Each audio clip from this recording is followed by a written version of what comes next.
આજકાલ નવી પેઢીમાં ઘણા બધા યુવાનો પ્રોટીન સપ્લિમેન્ટ, પ્રોટીનના પાવડર, પ્રોટીન બાર આ તે લેતા હોય છે. લોકોમાં મસલ બનાવવાનો, બોડી બિલ્ડિંગનો ક્રેઝ છે.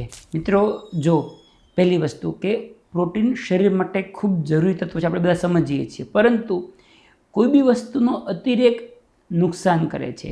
ઘણી બધી વખત મેં જોયું છે લોકોને એવું છે કે નહીં, પ્રોટીન વગર મારું જીવન શક્ય જ નહીં બનશે, પ્રોટીન તો પુષ્કળ લેવું જોઈએ. એવું નથી. દરેક વસ્તુમાં બેલેન્સની જરૂર છે. આજના યુવાનો બિનજરૂરી સપ્લિમેન્ટ બાર આ તે લઈને પોતાની હેલ્થ બગાડતા હોય એવું ઘણીવાર લાગે છે. મારો વ્યક્તિગત મત એવો છે, તમે જે પણ ખોરાકમાં પ્રોટીનની જરૂરિયાત છે તે કુદરતી ફોર્મમાં લો, એ સૌથી સારી વસ્તુ છે. અમે સર્જરી કર્યા પછી ક્યારેક દર્દી મોઢેથી ન લઈ શકે અને પ્રોટીન પાવડર કે આપતા હોય તો પણ દર્દીને પેટના પાચનમાં ગડબડ થાય, ડાયરિયા જેવું રહેતું હોય છે. એટલે અકુદરતી ફોર્મમાં, સિન્થેટિક ફોર્મમાં જે ફૂડમાં પ્રોસેસિંગ કરેલું છે, જેમાં કેમિકલ્સ નાખેલા છે, પ્રિઝર્વેટિવ નાખેલા છે, એવા ફોર્મની અંદર મારી દૃષ્ટિએ હેલ્ધી વ્યક્તિએ કોઈ પણ પ્રોટીન લેવું નહીં જોઈએ. તમારી જરૂરિયાત વધારે છે તો તમે કઠોળ વધારે લો.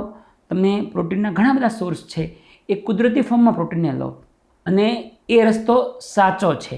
જ્યારે લોકો પ્રોટીન પાવડર પર શિફ્ટ થાય છે ત્યારે પાચનના પ્રોબ્લેમ ખૂબ કોમનલી આવતા હોય. બીજી વસ્તુ મિત્રો, એક બહુ દુઃખદ વાત એ છે કે અત્યારના વિજ્ઞાનની અંદર આજે ફૂડ સપ્લિમેન્ટની કંપનીઓ જે છે એ ઘણી બધી વખત સાયન્સના નિયમોમાં બી પોતે ખોટા સંશોધનો રજૂ કરીને લોકોની એ તરફ વાળતા હોય છે.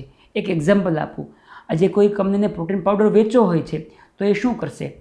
જાહેરાતો તો કરશે જ તે, પણ છતાં લોકો ઘણીવાર જાહેરાતમાં નહીં માનશે. એટલે એક ખોટા રિસર્ચ ઊભા કરશે કે આટલું પ્રોટીન લેવું જ જોઈએ, આટલું લેશે તો જ ફાયદો થશે. પુષ્કળ પ્રમાણમાં મેડિકલ સાયન્સના જે રિસર્ચ છે એ ફંડેડ હોય છે.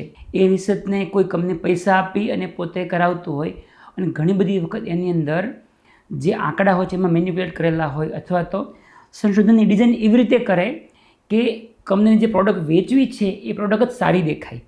એ વાસ્તવિકતા હોતી નથી. એટલે ઘણા લોકો તો એટલું બધું વધારે પ્રમાણમાં પ્રોટીન લેતા હોય, એને એવું છે કે આ વગર જાણે મારા મસલ બનશે જ નહીં. એ વસ્તુ સાવ જ ખોટી છે.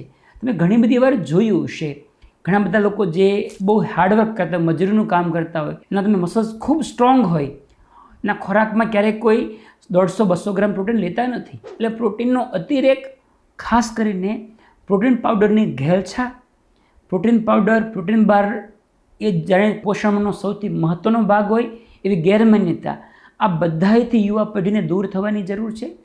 આપણે કુદરત તરફ પાછા વળીએ, આપણો જે નેચરલ આહાર છે એ તરફ પાછા વળીએ. એ સાચા હેલ્થ માટેની એ સાચી મેથડ છે.